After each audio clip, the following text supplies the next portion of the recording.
The views and opinions expressed in Media Litter Sandwich do not reflect on the views of the network, station, studio, website, sponsors, guests, hosts themselves, anyone or anything else associated or even not associated with this podcast. Maybe not even the person that said them. In other words, do your own research and do not sue anyone over what is said on this show.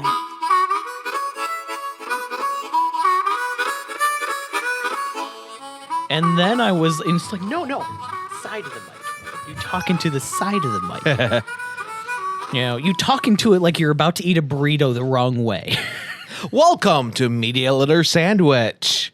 We're just hanging out today. And if you want to be the first person to listen to Media Litter Sandwich, there is a Patreon under Toaden because this is Toaden's Media Litter Sandwich. Hi, I'm Toad. So you could be the very first person to listen to it. If you wish to do so, there's a bunch of different tiers. Or you just want to listen before your friends do, or just hang out with me in a chat room. That's Tuesday nights at 7 o'clock p.m. Eastern Standard Time on dvradio.net. That is where it's first publicly aired, at least the audio version. I sit in the chat room. I don't like sitting there by myself, so come. I'm a little lonely. Come join me. And then, of course, the podcast comes out and all over the place. And if I'm not in the podcast app of your choice, let me know. I'll try to get us there. So you can always go to MediaLitterSandwich.com or Toaden.com. And with me is an experienced podcaster and movie reviewer. I mean, this is, yes. I get some free passes to stuff. Not many, mostly people give me a free pass. They don't even know I even do anything. They just like hanging out with me. Because I'm a nice guy and people say nice things about me. But no, you actually get movie passes because of your reviews. Yes, I actually I get movie passes, and I even get like the screening links to watch them online before they even hit theaters sometimes for those like weird movies that have such a limited release that they don't want to do like a screening at the theater. Those are the best. Oh, go ahead and introduce yourself first. My name's Brad. I come from a website called 8-Bit Waffles where I do movie reviews and pretty much talk about all kinds of geek culture stuff on a podcast. Remember, he said 8-Bit Waffle, not Blue Waffle. Yeah, completely separate. We're first on a veteran radio station, so you have to explain things for the dysfunctional veterans out there. Okay. Yeah, completely different, not affiliated in any way. But yeah, I'm a geek at heart, and I'm a huge movie fan, so I continually see movies. Eventually, I started going to screenings, and then the people there kept recognizing me, and they were like, "Hey, you should be invited to these personally and get your own reserve seat for them." And I was like, I like the sound of that. Now you mentioned screenings that don't really have a world premiere, that are limited. Yeah. Are those mostly what you get invited to, or? No, I get invited to a lot of big ones, especially from Sony. So like Sony likes you. Sony loves me. Sony's desperate, man. I've seen their Ghostbusters 2016. I think wasn't good. Even when, they were like, "What'd you think of the movie?" No, that wasn't a good movie. So what was the last good Sony movie you saw? I enjoyed both the Spider-Man movies. Even though it was controversial, I liked the Venom movie. Okay. I've not seen Venom. My nephew B liked it. I don't know if he loves it, but he liked it. Yeah. And there was Bad Boys for Life, or Bad Boys. Okay, that's Sony. Okay, that explains why I didn't see it. Yep, that was I'm Sony. joking, Sony. If you want to sponsor, I love you. Yeah, that one. I like your TV sets. It wasn't bad. It just wasn't the same as the other two movies. It was more like a Fast and Furious kind of style to it. Okay, that makes sense. Not bad, just not like the other two. Yeah, so it was different, but not bad. It was just kind of, you walked into it expecting Bad Boys, and you came out going, well, that was just Will Smith in a Fast and Furious movie. Not necessarily bad, just not what I was expecting when I walked into it. How was Martin Lawrence? I haven't seen him in anything in a while. He was still good, but he's... You can tell that, he hasn't been in anything recently. He was there for a paycheck. He was there for a paycheck. He didn't do bad, but you could tell with him. Okay. So I do want to know about like the smaller releases, because those I had the most fun with. I had a little more money to play around with. I'd always look in the papers and try and go to the movies. They're like, oh, this is only playing once in one theater, or this is a Fathom event or something. Yeah, I'm gonna go check that out. So there are 4 really big ones right now that everybody's talking about. Okay, and this is recorded in advance, so it's okay to say some spoilers because this won't be out for like 2 months. We are recording January, and I just got rid of the date, so like January 20 something, and this probably won't be out till March. Okay. I'm still not going to worry about spoilers because I don't want to spoil these movies. I highly recommend that even in March, people check out these 4 movies. Okay. First one is called Parasite. And it is, I want to say the director is from South Korea. It's an amazing movie that just go into a blind. I don't even want to tell you anything about the movie. Just go into a blind. It's a nice little thriller movie from South Korea. Reading my mind. I was thinking, who's the last movie critic I had on the show? Oh, it was Tommy Edison, the blind movie critic. And then the next thing you said was go into this blind. Stop reading my mind, okay? I knew. It's gonna throw you off. But that movie is great. And I'm just going to keep interrupting. I'm messing with you. Go ahead. That's fine. I'm just going to keep going. I'm used to it. Good. But yeah, that movie is amazing. Parasite it's one of those movies that I didn't see any trailers for. I just got invited to go see it. And I was like, it's called Parasite and it's a thriller. And then later, as I'm sitting there, I was like, oh, this is a Korean movie. And then it just kept getting better from there. And I was like, oh, this movie is, to the point that I was on the edge of my seat going, this movie is amazing. This is going to be talked about for a while. And it's blowing up in the Golden Globes and everywhere. Oh, yeah. It's blowing up. And I'm excited because it's one of those movies I got to see before most people. Yeah. And now everybody's talking about it. I get to go, yeah, I know that movie. That movie was good. I knew it was good before most people knew it was a movie. Yeah, it's like pizza, man. I ate it before it was cool. Yeah. I had Chicago deep dish before Chicago even knew there was deep dish. Man. So Parasite, is it subbed or dubbed or in English? The version that I saw had subtitles on it. Okay. So, see, I think that makes a difference too. Yeah. When you're watching a movie and you have to read the subtitles, depending on how much speaking there is, you're either missing the action or you're paying way more closer to the action to pick up on subtle things you don't get through the subtitles. Like that's why I loved silent movies, really old school silent movies, because they would only show you like a little bit of the dialogue that's important, but there's other dialogue like, "Hi, how are you? Look at this thing over here," and they only show you, "Oh, hi, I'm so and so," and then you see them make small talk. They're making small talk until they say something important, then that comes up on the screen. So you pay attention what they're doing, and then all of a sudden the jump scare happens. Oh yeah, and like, oh my god! And then you realize it's 1915 effects, and it's really not that big of a deal, except for you're in a room by yourself and you're paying really, really close attention. You're so immersed in the movie that you're paying so close attention to it. Even the stupid it has the It effect, where It isn't a scary movie, but you get so enthralled into the movie that all of a sudden, like the slightest movement, and you're like, oh, okay, that's okay. That was nothing. So I'm wondering, did that, in your opinion, make Parasite a better movie? That I can't say for sure. I think the fact that I went in without any expectations of what I was about to see is what helped the most. Oh, that it does. It totally does. I want to say that the version I saw might have even been like a redub of it, because I don't think it was in Korean. It might have been. But the version I saw did have subtitles, and I don't think it was in Korean, but I don't know if that's how it was intended to be or if it was overdubbed later on or anything like that. But that was just the version that I saw before it came to theaters and everything like that. So the version that came to theaters might be completely different than what I saw in terms of like the dub and everything. I haven't gone to the theater to watch it again. I should, but I haven't.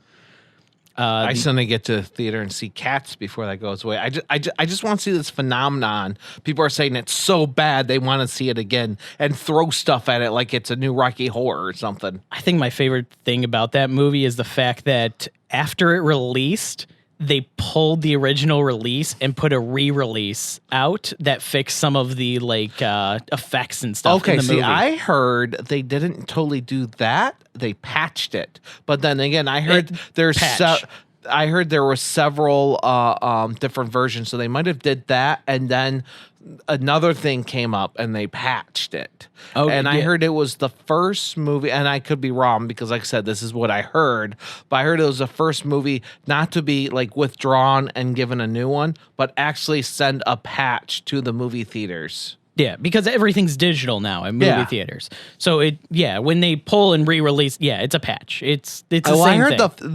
It was the first movie that actually got a patch and not just a complete like here's a new one. Oh yeah, pretty much. Yeah. I think I could be completely wrong. That's just something I heard, and the person told me like, no, I just read it, and they're sent to all my AV geeks. So I don't know. Yeah, I overheard it when somebody was mentioning it to me, and then I quickly Googled and was like, oh, you're right, and I did no other research into it beyond that because it's Cats. I could care less about that movie. The idea that it was patched, that intrigued me. Yeah, that intrigued me, and I know I heard like the first films like somebody like their whole face was not done, and then after that someone said, oh, it's only somebody's hand, and so one of those probably was a patch, and then the other one, who knows, but I don't know. I want to see it because I just heard it was so bad. Yeah, that's a train wreck of a movie that I haven't seen yet. Yeah, like my girlfriend wants to see it, and we want to see it for completely different reasons, and we have to watch it separately, or else I will annoy the heck out of her. That's where you get 2 tickets on separate ends of the theater. If my favorite time to see a movie, if I'm going to go to the movie theater for a movie like this, I want to hit the first showing on like a Saturday or Sunday morning, so I got the theater to myself and I could be as arrogant and as much of what's someone at the door?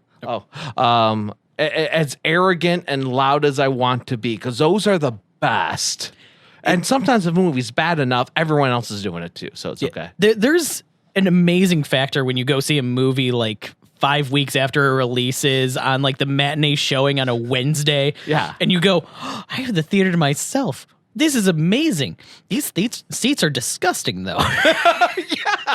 This is in the theater that they haven't changed the seats out since the 60s. And this theater was built in 1984. How is this possible? I love it when someone comes in like to check on you, like, hey, are you okay? We heard you out there. Like, oh, no one else is in here, so yeah, you're fine. Yeah. You're like, we came to see if you're. Oh, there's no one else in here. Yeah, I'm enjoying the movie. You want some popcorn? Look at this. I did have a time where I was sitting in a theater, and I think I was the only ticket, and they probably went, yeah, there's no way the guy that bought a single ticket is going to see this movie at, I think it was like 9 a.m. on a Tuesday. Because I had the day off work, and I was just like, I don't want to sit at home. I just want to go see a movie. And I was like, what movie is just playing at the earliest? Perfect. That's a great movie to go see.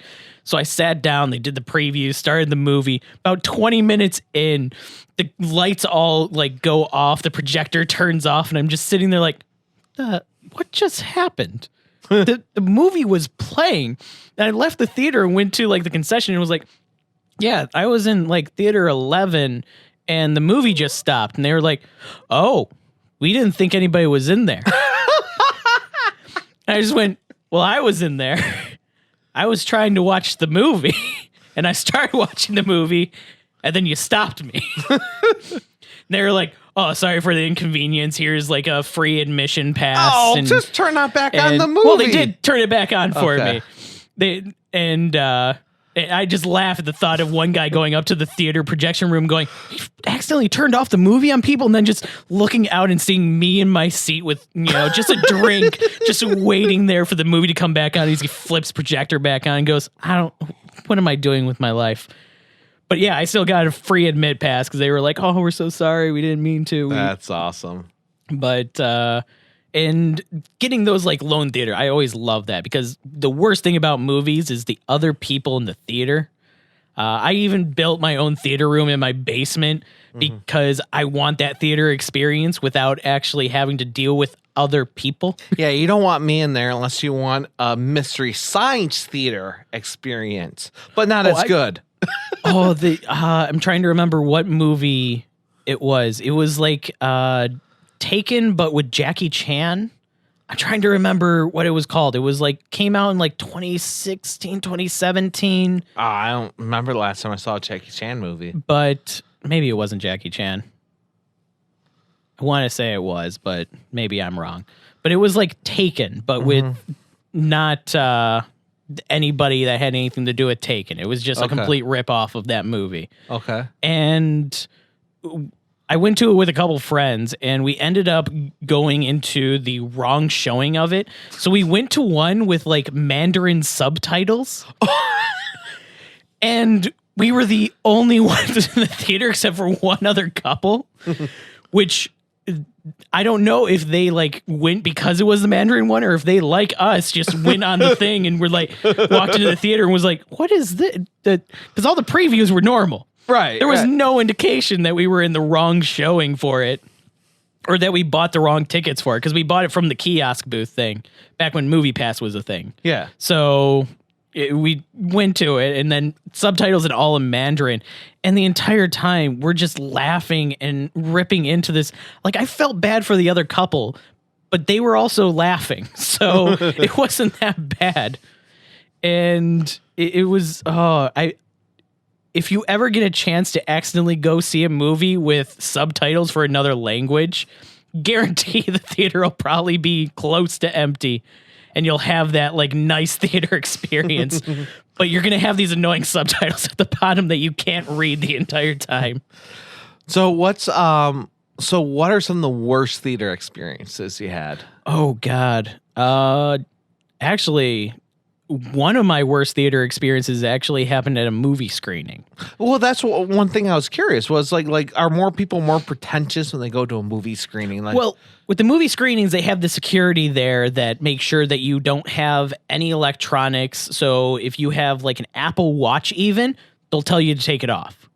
No cell phones. If they see you doing anything suspicious, they'll pull you out of the theater. No questions asked. I've seen people get pulled out of screenings because they check the time on their phone and stuff. And at the beginning, they'll always go, if you pull out your phone or anything, we will go through it to make sure you don't have any like photos or video from the movie or audio even.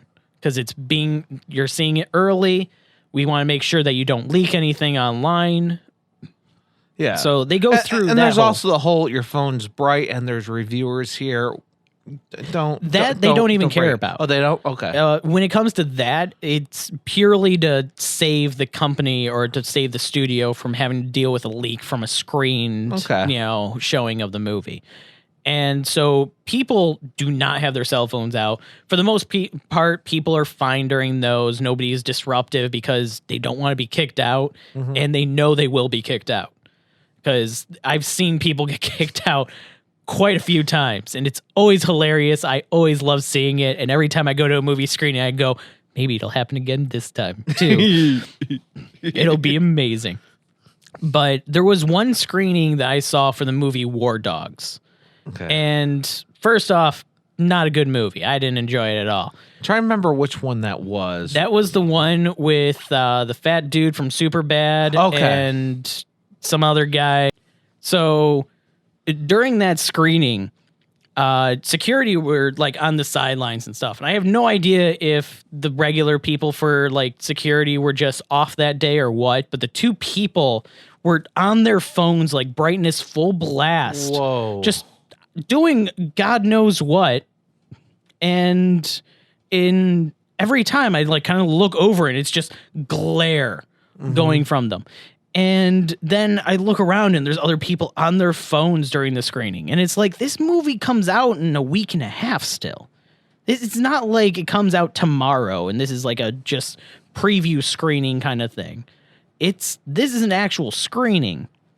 And the security there didn't care to the point that they were breaking their own rules. and people were breaking the rules there. And it was just so annoying because it was kind of that moment of going, hey, you're supposed to be the authority on this. Your job is literally to not make sure this doesn't happen. And not only are you doing what said thing is, you're allowing other people to as well. And that is kind of like the annoying. Like, I'll go into a movie theater. Actually, I have an even better one, too. A non-screening one. Back when Moana came out. My mom wanted to go see that one. I was like, I haven't seen it yet. Why not? Let's go see the Moana movie. And great movie. Absolutely loved it.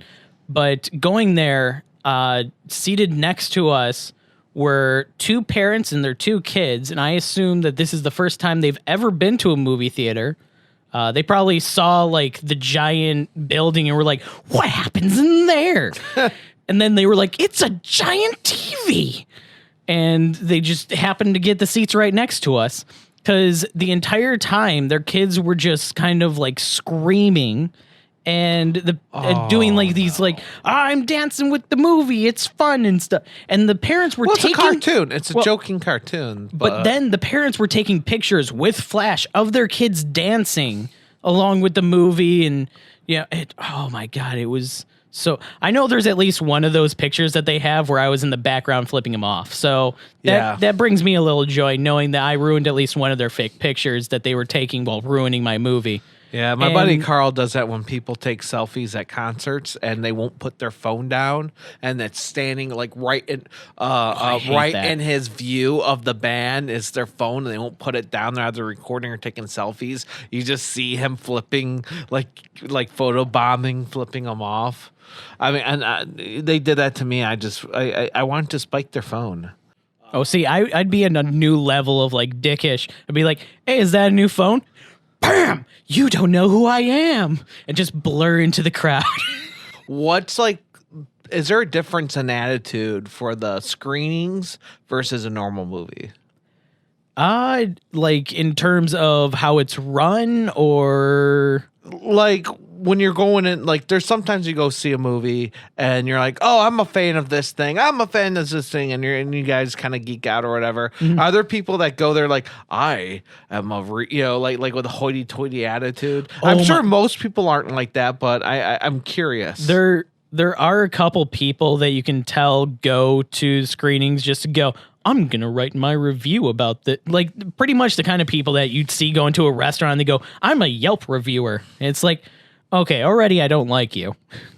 Like I don't walk into a movie and going, man, I hope this is good or else I'll give you guys a bad review. Like, no, stop it. Shut up, sit down, enjoy the movie or leave.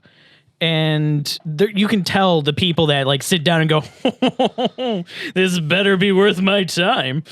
And then you also see like the like super fans, like the other reviewers that are kind of like, you know, oh my God, I'm a huge fan of this. I can't wait to see how this turns out. And then you have the people going, I don't know anything about this. We'll see how it goes.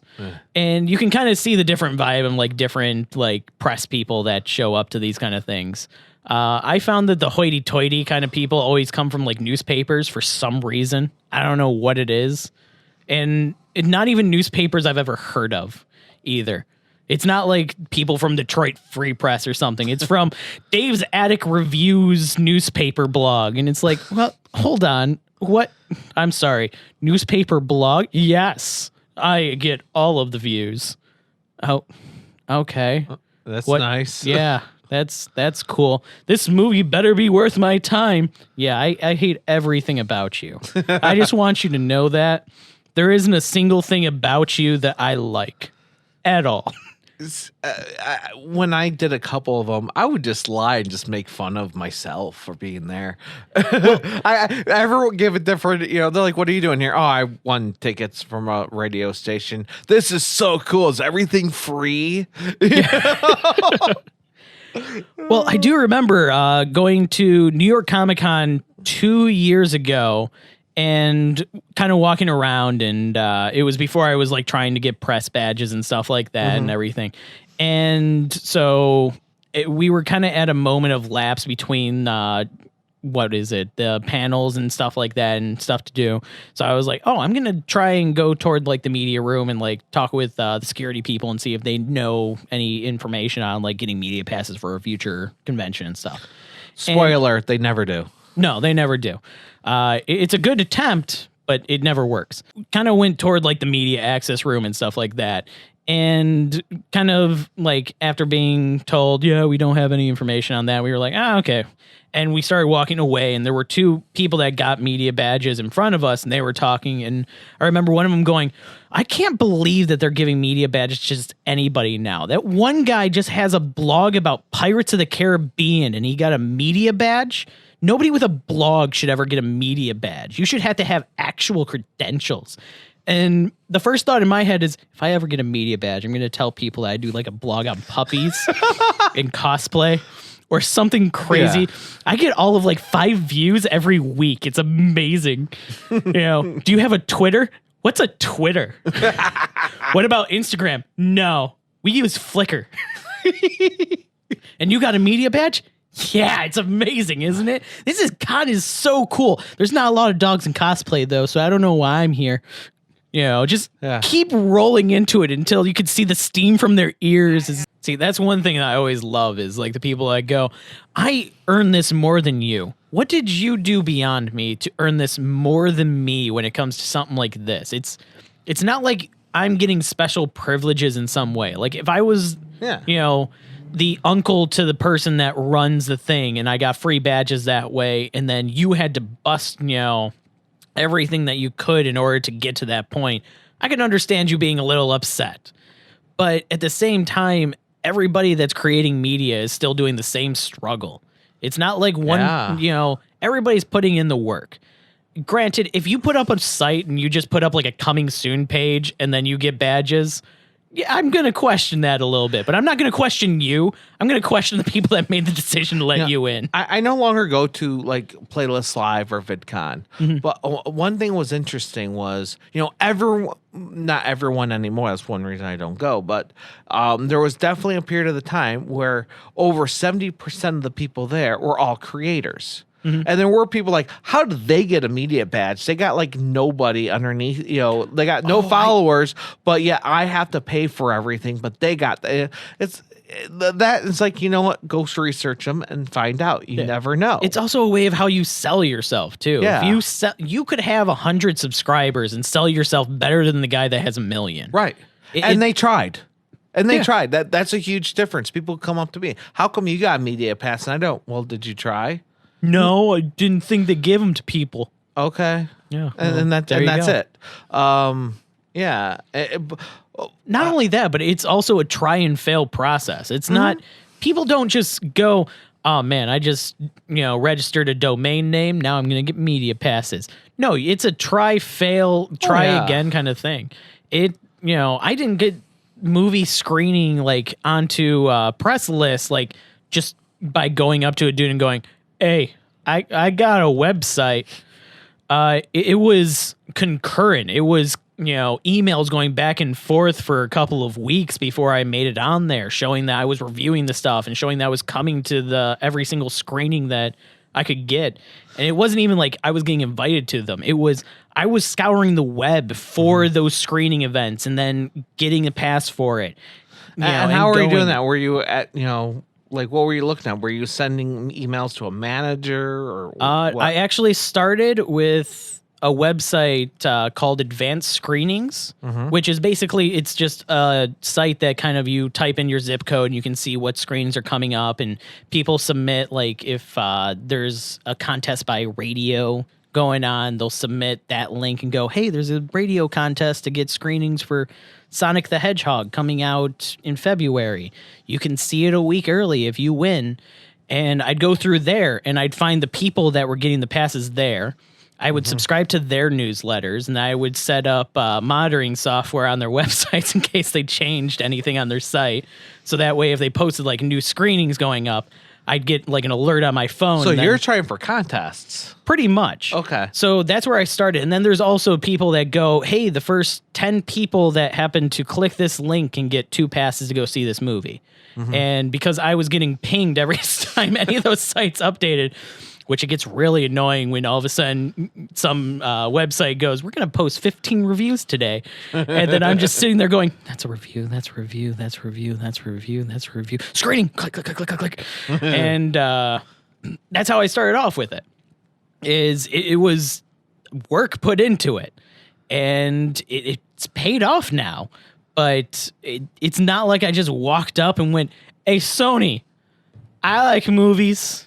Can I come see I want to see the movies. And they were like, you're on the list. I like your attitude, kid. No, it was hardship of kind of going, hey, I saw this movie you guys put out. Here's a review for it. And the turning point was probably the 7th or 8th like Sony specific movie that I reviewed, which happened to be Spider-Man Homecoming. And after that one, I like sent them the review and I was like, hey, I reviewed the movie. I waited until the embargo was lifted. I posted it literally like 10 minutes after the embargo lifted for reviews. I already had it pre-written. I was ready to go, everything like that. And the next thing they sent me was an email going, we need you to fill out this form and send it back to us. And then just let us know what zip code you want us to inform you of screenings going on. And I was like, I'm in. That's it. Nice. That was the point. And See, the closest thing the closest thing to that happened to me was, oh yeah, we want to send you more books aimed at 14-year-old girls. Here you go. Because I was curious, so I started doing book reviews, and I found a couple sites that would give me free books to review them. And so all these books were meant for 14-year-old girls. And then they're like, "Oh, hey, you're the right demographic for that. We've actually sold books based on your reviews." And so the company put me on their list, and I'm like, I'm good. What were your review? Shades of Grey is a wedding good time. The best quote that I got, and I've said this before, was when I said, if Twilight was too complex for you, you should check out this book. I meant that as an insult, but people actually bought the book based off of that. For media access, but yeah, it's one thing that I always love when people that worked hard think that nobody else worked as hard as they did to get to that point. And yeah, I've seen people that did less than me get further, but my thought on it is going, if they could do it, that means I can definitely do it. Yeah. I can definitely get to that point. If my Barbie's blog 2.0 could get past this New York Comic-Con, I think I stand a chance. And instead of going, my Barbie blog 2.0 kitten edition shouldn't have gotten those passes. That's not fair. I don't like that. I'm going to complain about it on the internet. You know, like that's one thing that I just never got is the whole like, no, you don't deserve that because I don't think you deserve it. So you shouldn't have it. No, shut up.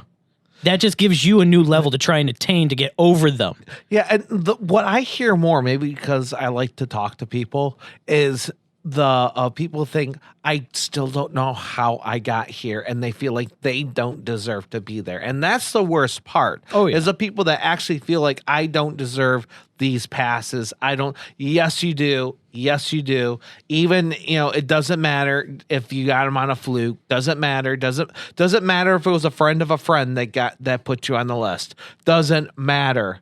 You got it. You be you. Don't try to be someone else. You do what you came to originally do. That's why you're here. Or because we're friends with somebody. So what? Who cares? There's only one scenario where you can get media passes where you don't deserve them, and that's because you walked into the media pass room, saw the list of names, and went, yeah, I'm Steve. I need his patches, please. Unless you lied to get there. Yeah. If you lied to get there, first off, you're a terrible person. Second off, whoever actually let you in on a lie is terrible for actually believing it. Okay, so here's it's a dual kind of blame kind of thing. So here's a thing that does happen, and it's not a lie, but it's also weird is, I make my own press pass for myself. It just, has my website on it, has who I am, and has a picture of me. And I do this because not everywhere has press passes. They literally just wave you and let you in for events, and also public events where you don't need any pass. Now, when I'm walking around with the camera doing video, sometimes in these public events, people are like, hey, who are you? And here you go. Or they're like, hey, I'm not going to talk to you because I don't know what you're doing with your video. I don't know who you are or anything. Like, well, here's my press pass. And they see that you took effort to do something and you're probably representing something. It doesn't really, that's when I don't say YouTube. I just say my website. And it does give you credibility, even if it's self-made credibility. One website I used to work for, the owner thought it was a brilliant idea because we were trying to get more volunteers to write for us, to have our media passes, but instead of having people's pictures, it was just like a blank shadow, old school Facebook profile picture, default. So if and I was like, no, do not hand these out. They have to be someone that swears up and down that they're actually going to commit. And if they don't, that's fine, because we have like 100 of them or 200 of them or whatever. But I want a promise. I don't want to just hand them out to anybody, which was sort of his original plan. So I was very selective, and I'm so glad I did, because we would hand these things out. Keep in mind, there's a website name on them, but no actual name and no picture on them. And they were getting... so it's the generic kind of like... Super generic, okay. Yeah. And they were getting backstage on these. Like, they were walking like straight into the green room and backstage and interviewing people off of these press passes that we made ourselves. It didn't say the name of the event. It was for the website. It was credentials for the website. So they're not press passes or anything like that. And there are times where if I'm wearing that, I could get access to certain areas you wouldn't normally have access to. Yeah. Is that cheating? Or, because I know people that did that off of like just having a business card sometimes. And like, I got a press pass. Like, oh, okay. Oh, you're from that company. Okay. So, even if they're just an intern. That's just talking your way into a situation. I wouldn't call that cheating. Only because... just bad security. That's bad security. Only because... if I called that cheating, that would be pretty hypocritical. Okay, here's the stories. So there was I'd call it an extremely small convention. You probably never heard of it, called Star Wars Celebration. Yeah. I know some people that were there, but I didn't go. Yeah. Biggest Star Wars event that, happens convention-wise. Terrible security. Very laughable security.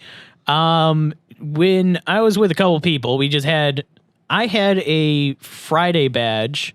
I was with two people that had 4-day badges. I went all 4 days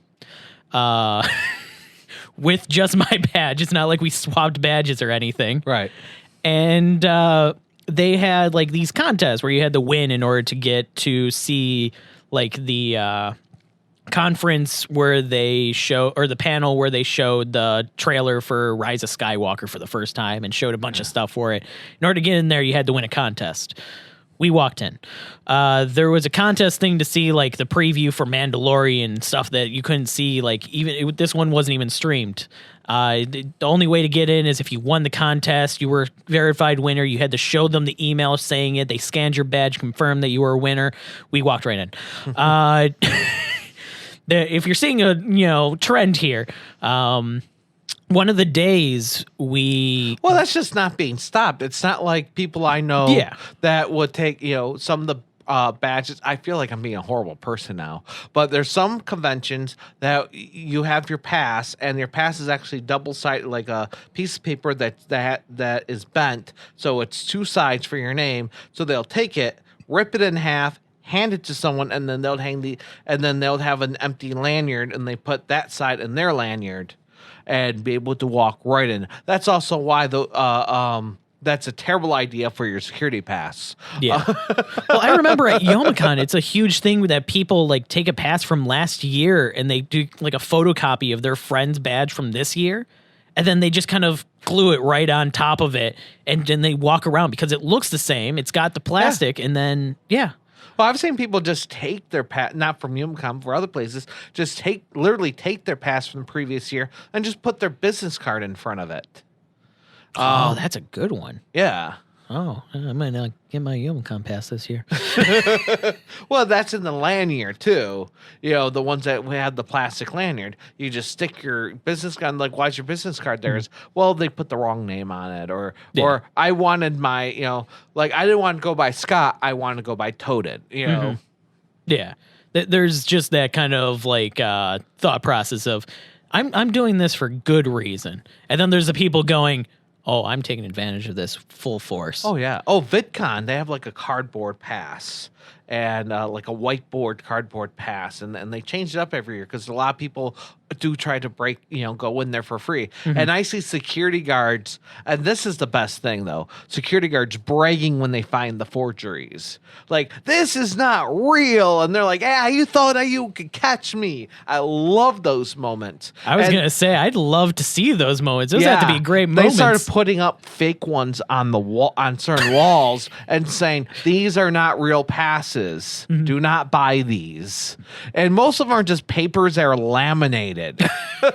Like some really bad ones. So that's an example of good security. Going back to Star Wars Celebration. This is great. So another great moment is when everybody's filing through. They have these metal detectors, and you have to walk through it, pay it everything out of your pockets, put it in the box. Box goes through a different thing. If you got a backpack, somebody has to go through your backpack, blah, blah, blah. Standard con procedure for a big convention. Like YomaCon here, they don't do anything like that, but they don't really need to worry. New York Comic Con does it. San Diego Comic Con does it. Yeah. Star Wars Celebration does it. But one of the best moments is after we were getting out of those panels that we were sneaking into. We were going back to the main convention floor. This was on Saturday. Keep in mind, I didn't have a Saturday badge with me. The two people I was with actually didn't have their badges out. They just had them in their backpack.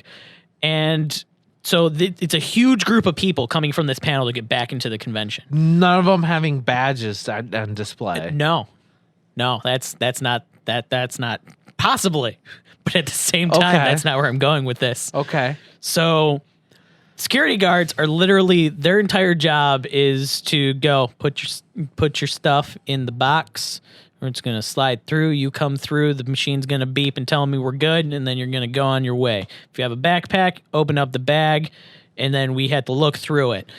One lady, I assume her shift was just starting, and the person explained to her, okay, so when they come with a backpack, you had to go through it, make sure they don't have anything that can be dangerous, blah, blah, blah, everything like that. Cell phones and everything in the box, you go through, and then they're on their way. And her response was, I don't got time to check all these bags. And she just pushed a line of like 6 bags right through, not even opening them or anything. My bag was in that. I've seen that. And it was great because my bag was in it. And then I was like, I'm going to take my stuff out of my pockets. And they're like, just go through. And the thing beeped at me. I was like, and they're just like, go. And I grabbed my bag. Didn't confirm I grabbed the right bag or anything.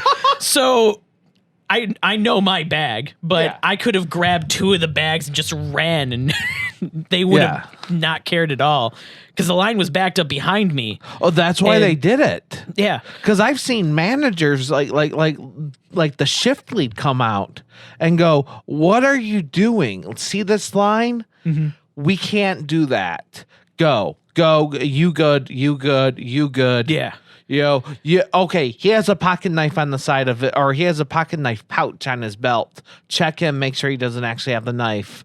They wouldn't even. I probably could have walked in with a chainsaw and a machete in each hand, and they would have been like, just go. Why are you stopping? Go. The convention entrance is right there. You got to keep walking, sir. So what else what are you working on right now? Right now? Right now. Hey, right tomorrow. Yeah. Right now, I'm actually getting together with another huge movie fan, Anthony Holden, and we're going to start doing a podcast on movies, just strictly movies. here at the Detroit Foundation too. Yep, we're recording at the Foundation studio at the Detroit Foundation Hotel in downtown Detroit. Yep. Right across, we could actually see the TCF Center, formerly known as Cobo Hall, and you're going to be recording here. Yes, that's awesome. I'll make sure to wipe down the mics when I'm done. Try at least to get the stains out a little bit. Okay. Well, you know what? And the couch. It's a gift. It's a gift. The gift that keeps on giving. Now, one thing on Amazon, you can't buy beer. But if you have to shop on Amazon, you smiled on Amazon because to no cost. Yes, I'm shoehorning something in here. Coupon code Toaden for 10% off. No, this is not an affiliate code. Oh. Smiled on Amazon. I was going to say, if you got an affiliate code for Amazon, you're in. I got like 3 of them, but I don't use any of them no more. Oh. I don't use any of them. I don't ask anyone to use anybody's affiliate code because Smiled on Amazon, to no cost to you, a portion of it goes to charity. And you get to choose that charity. Doctors Without Borders every single time. DV Farm every single time because we're on DV Radio. Oh, yeah? Go ahead. Go search DV Farm. How are you going to, you know what? Are you saying a veteran homeless housing is not worth it, especially when they get the rehabilitation that they're not going to get anywhere else? These are for the people that the VA says no, we're tired of sending you through. These are the people that all the other rehab facilities don't want. Those are the people the DV Farm wants, and they bring them to their farm. And they work with horses, and they work with chickens. I got a love for chickens, and all that stuff. And their program works as well. It's very limited seating. Bedding, excuse me. They only have a very small limit of beds, under 10 actually. But yeah, so that's our charity of choice, DV Farm. You can show support for them in many different ways. I just say smile.amazon because if you're going to shop on Amazon, why not? I mean, you could always just buy coffee as well, which also helps too, which is you could go on their thing. I know one thing is Battlegrounds, which helps either helps DV Farm or the DV Farm or DV Radio. Well, go check that. I think it helps the DV Farm out. But yeah, you can find all that information at dvfarm.org. And of course, I'm on DV Radio, so dvradio.net. And the coffee's really awesome. Thank you, DV Uncle Fester, for sending me some Battlegrounds coffee. It's amazing from Bora Coffee. Again, not a sponsor. I'm doing favors here. Okay. Tell me, I want to know one more funny story. Can you give me one more story? So one time during a screening, there was one very obnoxious person that was kind of there. I want to say the movie was for Lonely Island Pop Star, released in 2016, because it was a magical moment because not only was that a great movie, but this was an amazing person that decided to cause an interruption during the movie and got kicked out, tried to sneak back in, failed to sneak back in, got kicked out again, and when the movie ended, was still outside arguing with theater management about how they should be paid for their time because they didn't even get to see the movie because they were kicked out. Do you know why they were kicked out? Oh, yeah, definitely. They were on their phone. It was one of those magical moments. But it's the first time that I ever saw somebody get kicked out that tried to get back in. Security went, no. You're done. You don't get 2 chances. This isn't baseball. And then when leaving, saw them for a 3rd time arguing with management of the movie theater. That had nothing to do with the screening itself. And that was magical in a way that... This magic moment. Yeah. Like, it's one of those things that you kind of go, man, I hope that nobody has to deal with that, but I really want to see it happen. And I will always remember that. Because it was a good movie. It was a movie that I was really excited to see. It was an annoying person that was kind of ruining the movie. Watching them get kicked out, it's like the trifecta of perfect. And they were still getting kicked out. Still there. When you're leaving. Yeah. And then another one, not so much a funny story, but kind of more of that's kind of interesting. When I went to go see Suicide Squad. Yeah, Suicide Squad. First, I'm all ears. Oh, yeah. So movie theater packed. It filled in every little gap and everything. And there were still people in line to try and get in and everything like that. And because they always give out more passes than there are seats because they want to try and fill as many as possible. And most people that get passes don't show up. Yeah. You know there's going to be no call, no shows. Right. And it's basically a first come, first serve for passes and everything. I remember I actually left work. The screening started at 7. I left work at 4, and I was like, I'm not going to go home. I'm just going to go to the theater and just play games on my phone until the movie starts. And even I wasn't close to being first in line for it. Wow. So went to go see it, and then theater packs. There's still a line to try and get in the theater, and security kind of goes, is there anybody with an empty seat next to them and everything like that? And a couple people raise their hands, like 4 more people file in and go take those seats. And they come out and they go, is there any seat? If you are saving a seat for somebody that's in line, they're not getting in. So you're going to have to give up that seat to the next person in line. So if we see anybody like trying to hold a seat, just know they're not getting in. So let somebody that is going to get in and everything like that. A couple more people hold up their hands and go, yeah, there's one more seat. I was trying to hold it for somebody, but if they're not getting in, give the seat to them. A couple minutes go by, and they walk in with somebody going, this person says that there's somebody holding a seat for them. Just raise your hand real quick. Where are you at so we can get you guys situated? And person goes, oh yeah, that's me. That's my wife and everything like that. And they go, cool, come out with me. And kicked them out, brought 2 new people in and took those 2 seats. Good. They are my heroes. Yeah. And it was great. And then by the end of the movie, the theater was about only 2/3 full still. People had walked out of that movie. It was a fun movie. But God damn it, everything else about that movie. So better than Batman v Superman. He's contemplating it. He's contemplating. Oh, he realized that it's the truth. No. He's accepting it. He's fighting it, but he's about to accept it. Because at least Batman v Superman had Ben Affleck in an armor bat suit. And now you can see the drool coming from his mouth. Ooh, Ben Affleck. Oh, Ben Affleck is a dreamy dude. And now he's drinking water to get rid of the drool around. I'm very parched right now thinking about this. Hey, Brad, thank you for coming. How can people follow you? And I'm sure you're going to announce when the podcast is coming out.